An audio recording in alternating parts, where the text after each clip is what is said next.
Hi, my name is Maria, and this is my channel, Tea Books Magic, and today I am starting a new video series that I'm calling Criminally Underrated.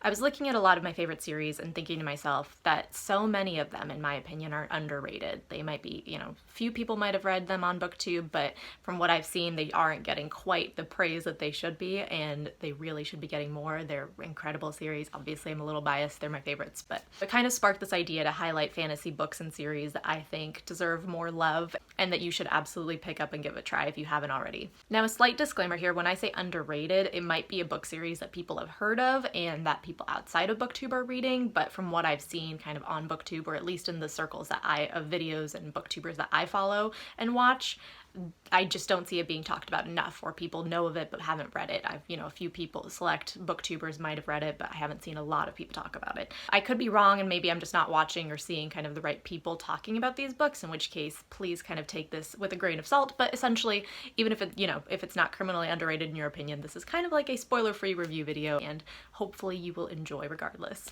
Like I said, these will be spoiler-free, so I will be going into kind of a mini review, but there won't be any spoilers or anything like that.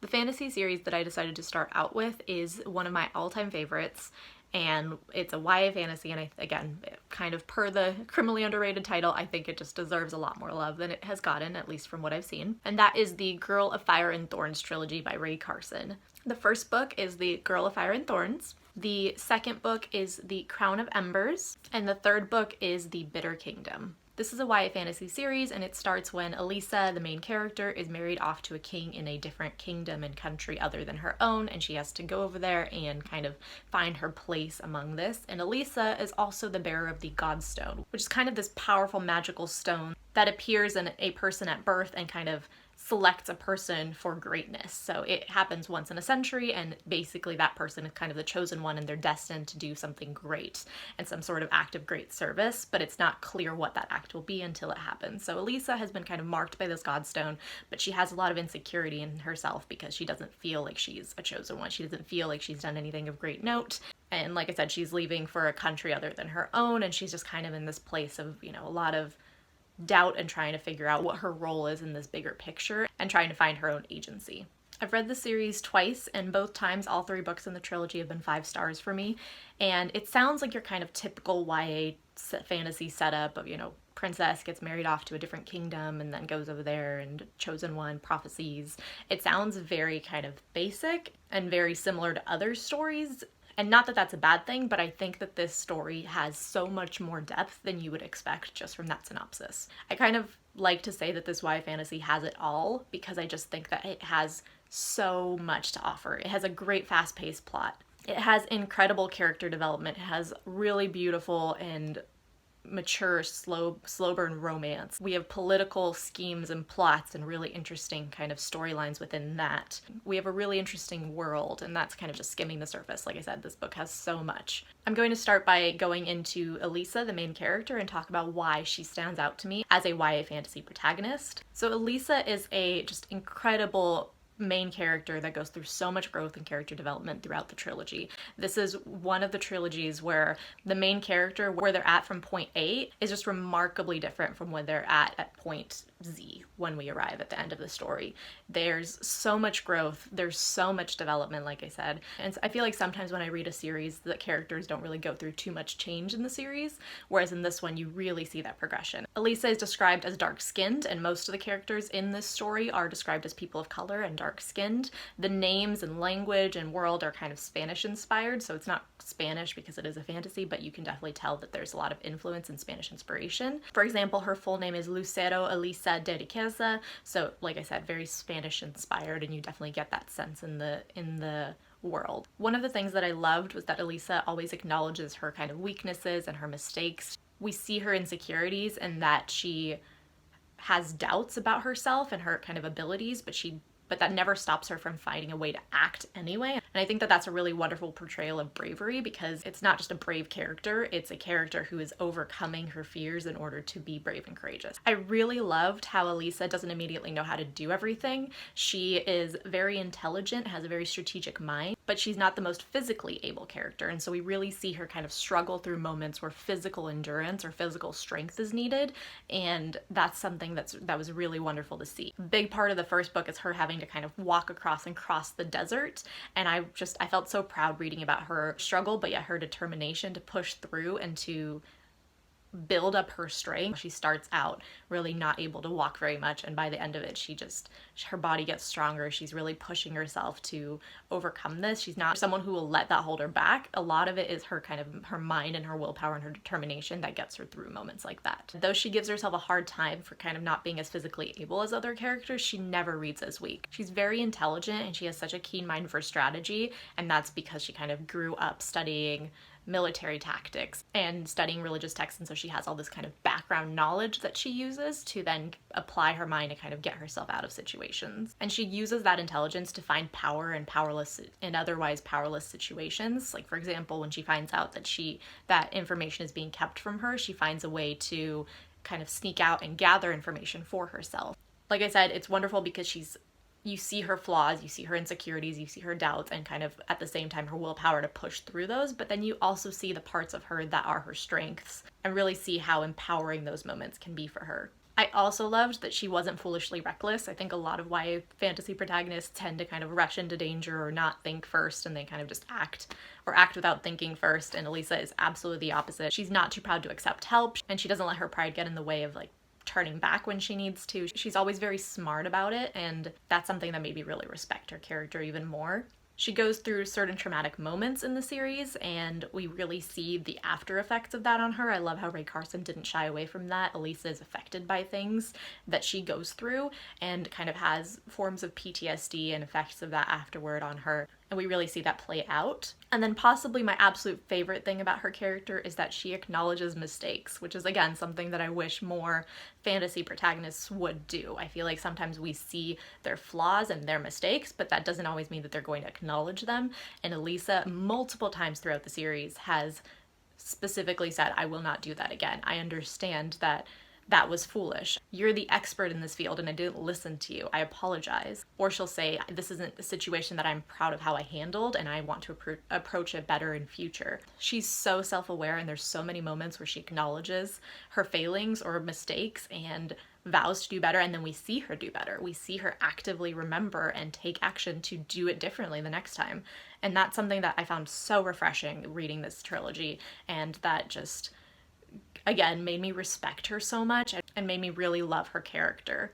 And it's also the thing that makes other characters grow to respect her as the trilogy goes on. We really see that kind of develop where other characters in this series respect her because of how she acts and not because of who she is. I think that was a really beautiful message. I did want to touch on something that I did have some misgivings a little bit about in this series, which is Elisa's relationship to her own body image and weight. She is heavier built in this story, and she has a lot of insecurities around her own kind of self-image of her body.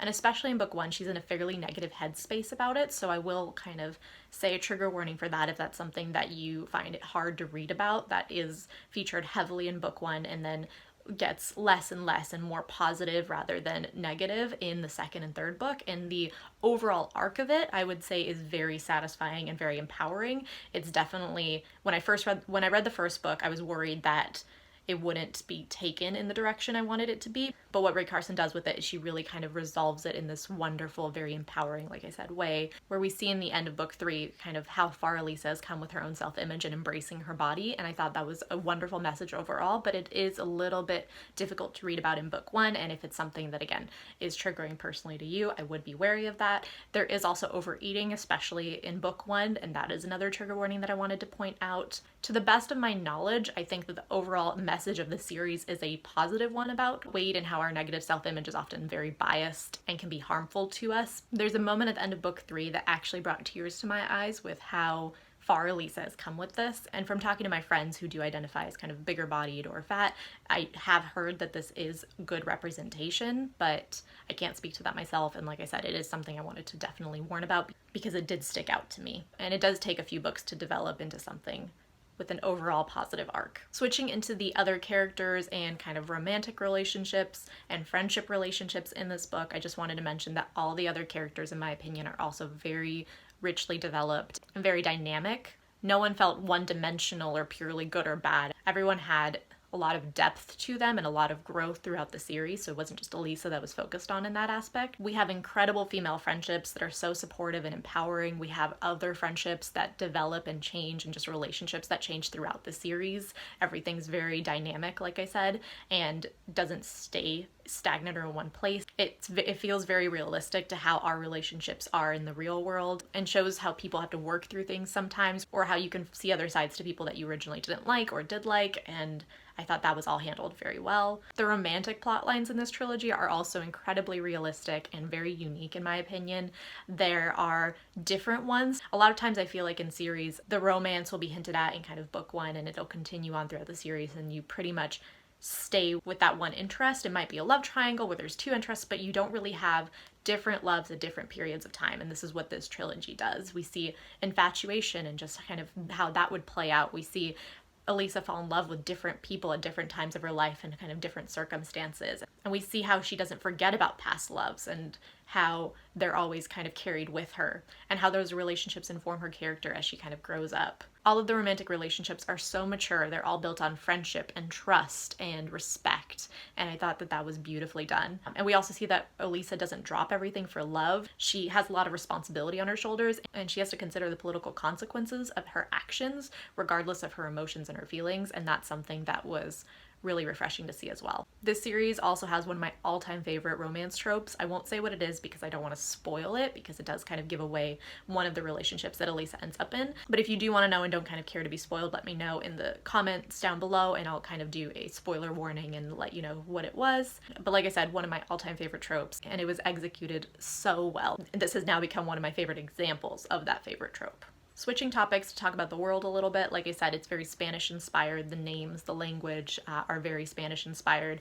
And as far as representation goes, a lot of characters are explicitly described as dark-skinned. We get to explore a lot of the world throughout the trilogy because a lot of the plot is a travel plot, so that is something to know. I think that the travel plot in this instance is done very well because it never slows down the plot or feels like we're dragging or kind of just trekking somewhere. There's always plot involved with the travel, but I did want to kind of mention that. A lot of the first book takes place in the desert, and Ray Carson paints such a vivid picture of the desert. The heat, the sandstorms, the vastness of it, the difficulty of kind of walking through it, surviving, getting water, supplies. It just felt so visual, and this is coming from someone who is not at all a visual reader, and I absolutely loved that. This really started my love for kind of desert settings because of how well done it was. And we do travel to other places throughout the trilogy. I won't mention where they are because of spoilers, but we do get to see quite a bit of this fantasy world, and that's something that I loved personally, kind of going on this journey with her. I also wanted to go into themes a little bit that you can expect in this trilogy, and that I think worked really well. Another thing that I think is very unique from any other fantasy series that I've read is that this world is very religious. We really tackle themes of religion throughout the series. I am not religious personally, and I don't think this should be considered a deterrent if you aren't either, because I don't think it's done in a preachy way or in a like pushing it on you way. It's just done in a very holistic, this is part of the world thread kind of realistic way. And it's also done in a very neutral or well-rounded way. So the Godstone does mark Elisa as kind of this God's chosen, and she prays a lot to it, and there's kind of all of that imagery associated with it. She studies a lot of religious texts to try and figure out how to harness the power within it, or kind of how to complete her active service. But at the same time, we're shown different examples of it. Like, for example, there's good priests and helpful priests, but there's also priests who want power and are willing to murder for it, and give a lot of new themes for the author to play with. It's shown that religion isn't one-sided in the way where everyone is automatically good because of it. People are still people. In a similar vein, one of the priests actually mentions that religious texts can be interpreted in different ways and can be used for either harmful or helpful results. And that just, again, I just really appreciated both seeing how religion plays into this fantasy world, because I don't think we really get enough of that in fantasy series, and I think that that can add a lot to the world building. And at the same time, I liked how it was done in a very respectful, open-minded, not preachy way. So for me, this was a definite plus to the storyline. There's also a lot of gender equality shown in this world. So even though Elisa starts off the story as being married off to this king, we actually see a lot of depictions of women holding power in this world, and that being the norm and just being accepted. And we see that play out throughout the trilogy as well. The female characters in the story have a lot of agency, but we also don't run into that bad take of women being pitted against women. everyone is very supportive and it's just a very empowering depiction. This trilogy is fairly political. If you like political fantasy, this is one that I would recommend. As I mentioned before, the story is really well balanced between character development and growth and pacing. There is so much character development, but I never felt like it was a slow read. I raced through all the books. And plot-wise, the story doesn't go where you think it will go either. There are a lot of times where Elisa or someone else actively makes a decision that is kind of contradictory to what you would normally expect of a protagonist, and that fully changes the story and what direction we're going in. And I loved that. I keep saying I loved that, but that's because, like I said, one of my absolute favorite series, and I just think it has so many unique things to offer. A small side note, but this is also one of the only times I've ever seen protagonist's kind of weakness for loving people be used and shown as a strength. A lot of times in stories, I feel like the villain has so much power and kind of advantage over our heroes because they're willing to go the extra mile, whereas our kind of heroic characters are hindered by the fact that they don't want the people around them that they love to be hurt.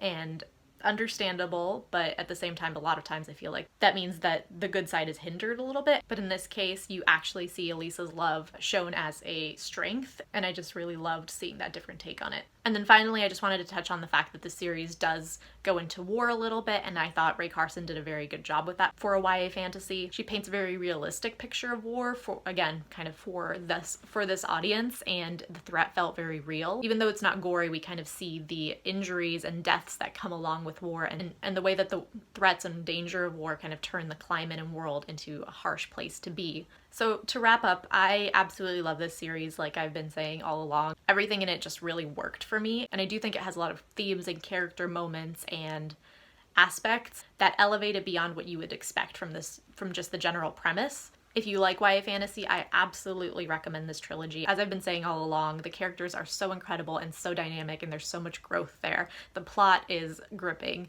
and the stakes feel real, and the world is really interesting. We have friendship and romance and great twists where the story kind of changes direction, and I just absolutely loved every moment of it. I've read it twice now, and it remains one of my all-time favorite series, and I do think it is criminally underrated. I want more people to read it and love it the way I did. If you've read this trilogy, please let me know what you thought of it. If you haven't, I hope this has inspired you to maybe pick it up and give it a go.